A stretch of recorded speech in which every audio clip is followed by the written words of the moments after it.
Salut, c'est Max. Aujourd'hui on va ralentir le temps, on va voir comment dans Premiere utiliser des rushs que tu as tournés en 50 fps ou en 60 fps si tu veux faire un ralenti avec. Si tu veux juste les utiliser pour avoir des rushs à 50 ou 60 fps plus fluides, c'est pas le même tuto, c'est pas la même chose. J'ai déjà fait ça sur DaVinci, tu peux voir dans le petit i là-haut, mais maintenant on va voir comment on fait sur Premiere. Avant de commencer et de voir la pratique dans Premiere, petit point théorique, comment on fait un ralenti avec du 50 images, puisque tu vas bien voir, quand tu auras tourné tes rushs en 50 images, tu vas les mettre dans Premiere et il va pas les lire ralenti. Donc ce que tu peux faire, c'est faire un ralenti, donc tu fais un clic droit, modifier la vitesse, blablabla. Mais le problème en faisant ça, si tu fais un effet de ralenti sur un rush en 50 dans une timeline en 50, c'est que tu vas ralentir un rush qui est en 50 dans une timeline en 50. Donc au final, c'est comme si tu avais tourné en 25 et que tu montais en 25. Nous, ce qu'on veut faire, c'est profiter des images qu'on a en plus. Et donc par définition, si tu as tourné à 50 images ou 60 images avec un objectif de faire un ralenti et non pas avec un objectif de faire plus fluide, et ben ce qu'on va devoir faire, c'est monter donc nos images en 50 images par seconde dans une timeline et dans un projet Premiere en 25 images par seconde. Ça paraît compliqué quand je l'explique, mais bon, en bref, au lieu de lire les 50 images dans une timeline en 50 images, donc en temps réel, et ben il va lire 50 images sur une base temps de 25 images, et donc du coup ça va être ralenti. Tu divises, c'est plus long, c'est logique. Trêve de bavardage, le mieux c'est que je te montre, donc j'ai quelques images tournées en 50 fps en Full HD, puisque le GH4 il peut pas tourner à plus, donc du coup c'est du 50 fps en Full HD. C'est des images que j'ai fait en Suisse, donc à tous ceux qui regardent et qui sont suisses, voilà, c'est des images de chez vous. C'est à Genève, ça n'a aucun intérêt pour le tuto, mais tu le sais. Donc là, tu peux voir qu'on a nos images, elles sont en 50 fps, on le voit ici. J'ai déjà fait des points in et des points out pour pouvoir simplifier le montage. Pour faire notre montage, on va créer une séquence, donc clic droit, nouvel élément, séquence. À ce moment-là, pour créer ta séquence, tu fais selon tes images. Si t'as pas du 1080p, que tu as du 4K, que tu as du je sais pas, tu fais comme tu veux, tu fais ce qui correspond à tes images. Ça, je te laisse te débrouiller. Maintenant, le truc très important, c'est que si tu as tourné en 50 images, on va se mettre sur une timeline, donc une séquence qui va être en 25 images.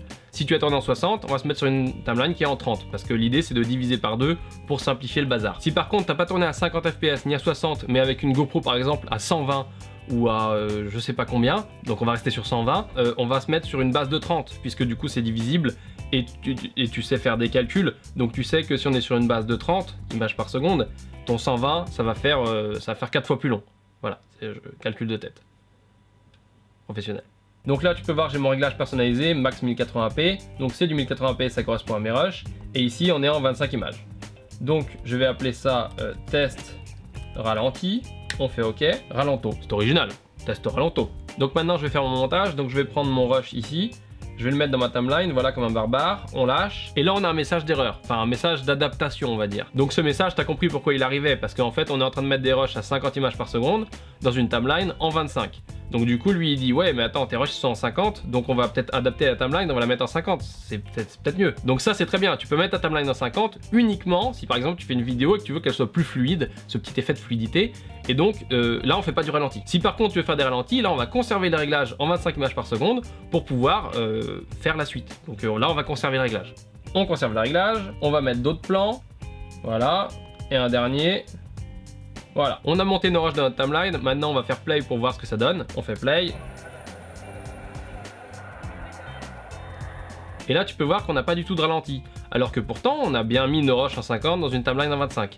Mais c'est normal, il faut faire un petit hack, enfin c'est pas du tout un hack, mais c'est un clic droit. On va appeler ça un hack parce que comme ça on se donne un peu d'aventure. Donc du coup on va sélectionner nos rushs, faire un clic droit, aller dans modifier, métrage.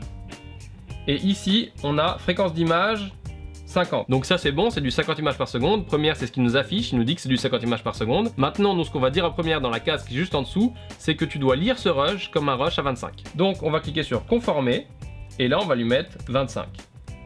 On fait OK, on retourne au début du montage, on fait play. Et voilà, donc c'est ralenti, nos rushs sont montés dans notre montage, dans notre timeline, ralenti, c'est gagné, c'est une victoire, encore une victoire pour Canard.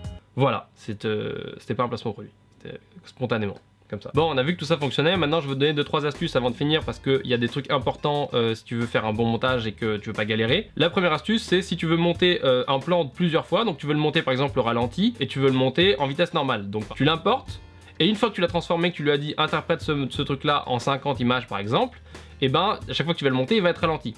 Donc ce que tu peux faire à ce moment-là, c'est le réimporter et ne pas le modifier. Donc tu en auras un qui sera lu, donc qui sera pas modifié, qui sera à 50, un qui sera à 25, et tu pourras monter les deux en même temps et ils auront leur vitesse différente. La deuxième astuce, c'est que tu as importé ton plan, tu l'as transformé pour qu'il le lise en 25, donc du coup il le lit au ralenti, et tu veux plus qu'il le lise au ralenti, et ben tu fais la même chose, tu fais un clic droit et tu dis de pas le lire au ralenti. Comme ça tu reviens en arrière et donc tu peux avoir tes autres plans au ralenti et ce plan pas au ralenti, puisque la modification elle est individuelle. La troisième astuce, c'est que bien entendu tu peux encore ralentir ce plan là en faisant un clic droit et en modifiant la vitesse.